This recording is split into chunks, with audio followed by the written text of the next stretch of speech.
நாடாளுமன்ற தேர்தலில் ஈரோடு தொகுதியில் அதிமுக சார்பில் போட்டியிட தமிழ்நாட்டிலேயே அதிக சொத்திருக்கும் வேட்பாளர் கிடைத்திருப்பதால் கட்சியினர் கவலைப்பட தேவையில்லை என்று அதிமுக முன்னாள் அமைச்சர் செங்கோட்டையன் கூறியிருக்கிறார். ஈரோடு நாடாளுமன்ற தொகுதியில் போட்டியிடும் அதிமுக வேட்பாளர் அசோக்குமாரின் அறிமுக கூட்டம் வில்லரசம்பட்டியில் நடைபெற்றது. இதில் பங்கேற்று பேசிய அதிமுக முன்னாள் அமைச்சர் செங்கோட்டையன் இரட்டை இலை சின்னத்தை யாராலும் முடக்க முடியாது என்றார். மேலும் தங்கள் கட்சி சார்பில் போட்டியிட தமிழ்நாட்டிலேயே அதிக சொத்துக்களை கொண்ட வேட்பாளர் கிடைத்திருப்பதால் எதற்கும் கவலைப்பட தேவையில்லை என்றும் அவர் கூறினார். நல்ல வேட்பாளர் நமக்கு கிடைத்திருக்கிறார். அதுவும் தமிழ்நாட்டிலே அதிக சொத்துள்ள வேட்பாளர் நமக்கு கிடைத்திருக்கிறார். இது பத்திரிகையில் வந்திருக்கிற செய்தி, நான் சொல்லவில்லை.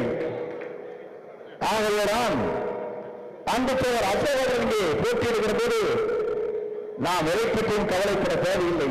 ஏனென்று சொன்னால் நம் வேட்பாளரை பற்றி யாரும் குற்றம் சொல்ல முடியாது.